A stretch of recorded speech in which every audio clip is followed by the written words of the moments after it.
Tenemos trastornos alimentarios, bulimia, anorexia.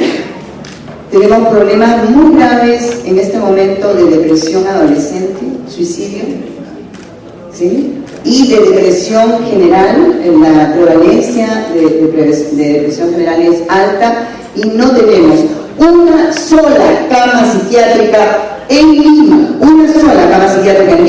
para poder internar a una niña o un niño que está en una situación gravísima por anorexia. Y eso yo lo he comprobado en el Monuche. Y eso me parece a mí un escándalo. O sea, si eso no nos escandaliza de no tener una sola cama psiquiátrica especializada en niños, ni hablamos de la prevención, eso es un escándalo. Yo quiero decirles que los temas de salud mental no los podemos dejar de lado. La violencia contra la mujer, la violencia de género y la violencia contra los niños es también un problema de salud mental según la Organización Mundial de la Salud. La de género también. La de género, claro. De género y contra los niños. A ver, las enfermedades crónicas han subido en Lima entre el 2006 al 2010 del 24 al 34%. Y las no crónicas del 29 al 36%. Esas son nuestras cifras. Esta es nuestra realidad. Esto es lo que tenemos que resolver. Tercer punto, determinantes sociales y ambientales. ¿Se acuerdan que lo planteé al inicio? Vamos a desarrollarlo un poquito más. ¿Les parece? Sí. Mejora, ¿qué tenemos que hacer frente a ello? Mejora y ordenamiento del transporte. Nosotros hemos dicho que en 4 años podemos hacer un sistema integrado de transporte, reduciendo rutas, ordenándolas, concesionándolas a 10 años, permitiendo la renovación de la flota y eliminando los elementos de contaminación, estrés que se generan con el transporte, así como la accidentalidad en el transporte público. Una segunda cuestión es el recojo oportuno de residuos sólidos. Yo quiero decir que hemos tenido varias reuniones con hermanas y hermanos recicladores, porque nosotros tenemos que hacer, no solamente crear cadenas de valor con la basura, sino incorporarnos a ustedes como parte, como ya lo están, de las personas que no solamente ven el recojo, sino la disposición y reciclaje de la basura. Son elementos fundamentales en materia ambiental, de determinantes sociales y ambientales. Así que ustedes son parte de la solución. ¿Qué estamos planteando también? Un proyecto piloto que ha sido muy mal comprendido y muy distorsionado, que nosotros seguimos planteando por ese déficit calórico del que les he hablado, que cuando más crecíamos aumentaba el número de personas con déficit de calorías. Es el bono alimentario. Es un cupón de entre 70 a 120 soles, dependiendo de, eso sí es focalizado, lo vamos a empezar en el mercado y eso va a ser un cupón para canjear por alimentos altamente nutritivos de una canasta básica. ¿Para quiénes? Complemento para el vaso de leche, complemento, pero además para las personas con TBC y para todas las personas adultas mayores que en este momento necesitan un complemento calórico. Empezaremos en el mercado, veremos como hace mucho tiempo y si lo necesitamos hacerlo. Es inaceptable que existan personas que no pueden tener acceso al derecho a la alimentación, porque el derecho a la alimentación es un derecho.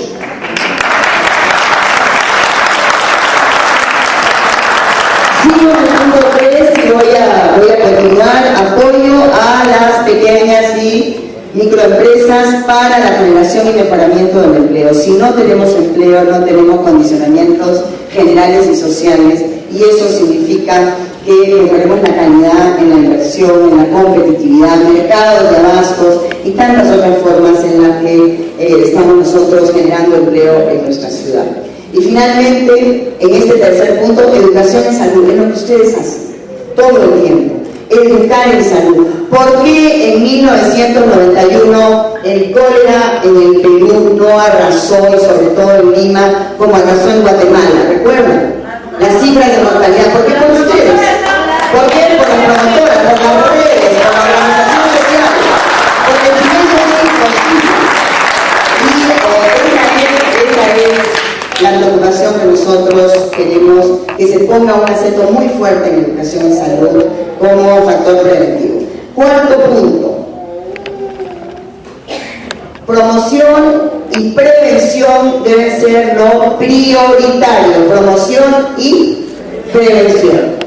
Un programa, nosotros tenemos un programa que queremos aplicar en la transferencia de salud. Ustedes saben que tenemos cerca de 320 establecimientos de salud de las visas que tienen que transferirse por el régimen especial que tiene Lima. No tengo todas las cifras en la cabeza, pero más o menos es así. Son 380 millones de soles el presupuesto solo de los centros de puestos de salud, pero con todos los hospitales vamos a más de 2.000 millones que tienen que ser transferidos en las competencias. ¿Estamos por ahí?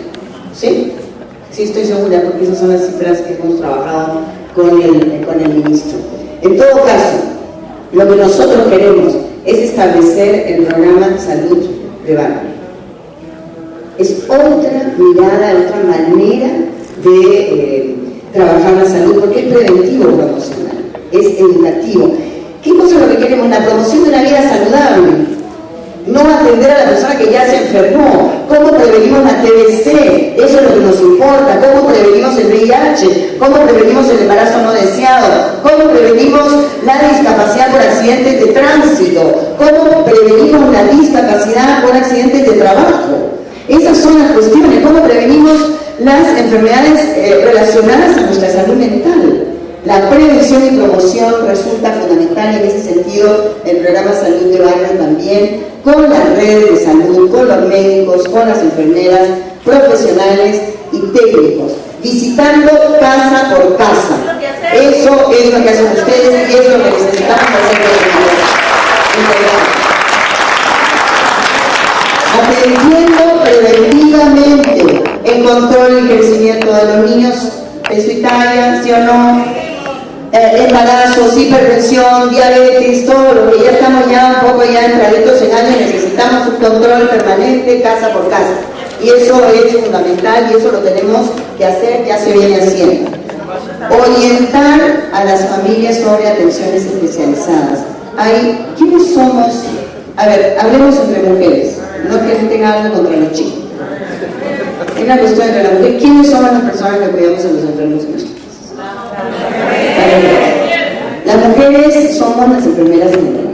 Esa es la verdad. Cuando tenemos a una persona, no debiera ser, deberíamos compartir entre chicos y chicas, pero no es así todavía. Todavía los patrones de crianza son patrones de crianza donde las mujeres cargamos con el peso de la reproducción de la fuerza de trabajo cuando hay alguien con discapacidad, ya sea física o mental, o cuando hay alguien mayor que ya no se puede valer por sí mismo y que necesita una atención especializada, o cuando hay una persona enferma. Yo trabajo desde los 17 años y nunca dejé de trabajar.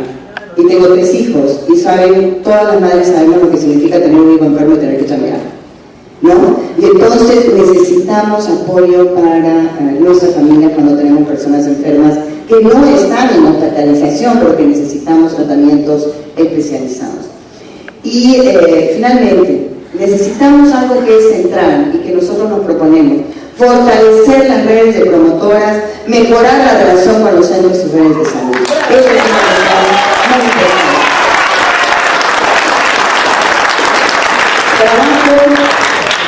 Nos proponemos trabajar con las organizaciones sociales, capacitación, acompañamiento, fortalecer el rol y la importancia en la identificación temprana de casos de TBC y otras enfermedades que son claves, como, las redes no son acaso capaces de establecer alertas tempranas en materia de violencia. La violencia de género, la violencia contra los niños y niñas, la violencia física, psicológica y sexual es una de las peores lacras que tenemos hoy día. El sistema de las redes sociales de promotoras de salud, pero también de las madres de vaso de leche, pueden perfectamente entrar hasta el último hogar para ver qué está sucediendo en materia de prevención de violencia y de abuso sexual.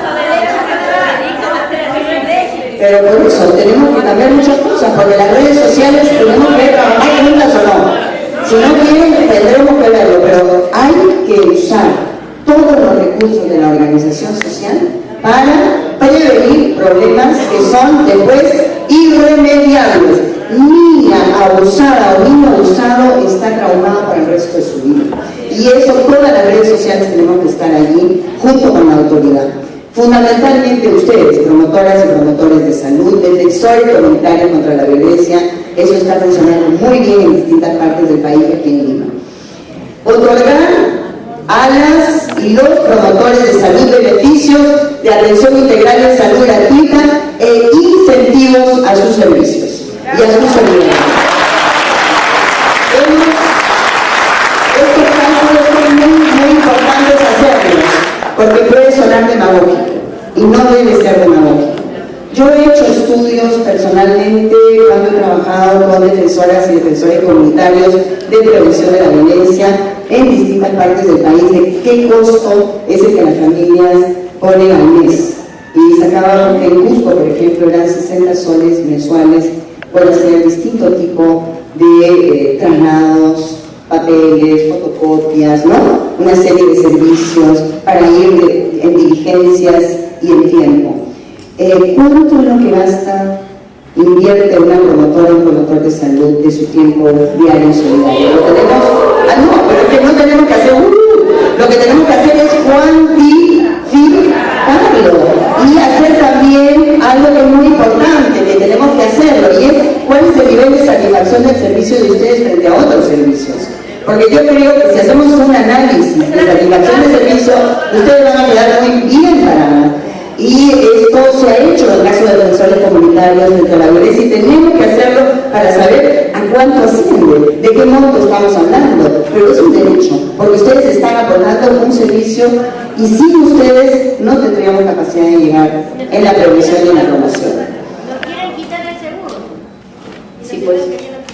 Ahora vamos a conversar de todos estos temas, vamos a mejorar esta propuesta con ustedes, ¿sí? Vamos a mejorar esta propuesta.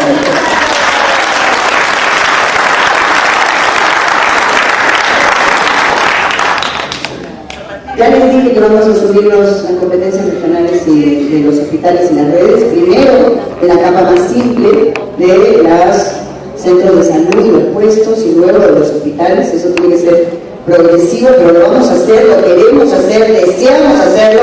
Lima lo necesita, ¿no es cierto? Lima lo necesita. Y ante los hospitales de solidaridad, ¿qué es lo que estamos proponiendo antes de que nos pregunten? Integrarnos en una sola red con los servicios de IMSA. Eso es lo que se tiene que hacer. Asegurar calidad, tener trato justo a médicos, profesionales y trabajadores reconociendo derechos. ¿Para qué? Para adelantar medicinas con compras corporativas en volumen, permitir referencias de casos complejos que no se permiten en los casos de los hospitales de la solidaridad en este momento, y otorgar atenciones gratuitas mediante el SIS, algo que no se hace en los hospitales de la solidaridad o las clínicas. Punto quinto, ya voy terminando. En hospitales y centros, atención de calidad y buen trato. Si solo tuviésemos eso, ya una vez que nos enfermamos, ¿qué necesitamos? Atención de calidad y buen trato. Ampliación del plan esencial de atenciones en salud, del PEAS, que son las atenciones que cubre el SIS y el aseguramiento universal en salud. No debe suceder lo que le está pasando a Elizabeth Alanya. El caso de Elizabeth es emblemático. Ella recibió una agresión brutal de quemaduras a las 3 de la mañana en el rostro. Yo he estado con el arzobispo Loaiza con ella al día siguiente que llegó, 2 días estuvo en su casa sin asistir, porque tenía 2 hijos con ella. La hermana la lleva, la interna, si ustedes me hubieran visto esa carita, era algo monstruoso. Se hizo una chancha, en ese momento una chanchita.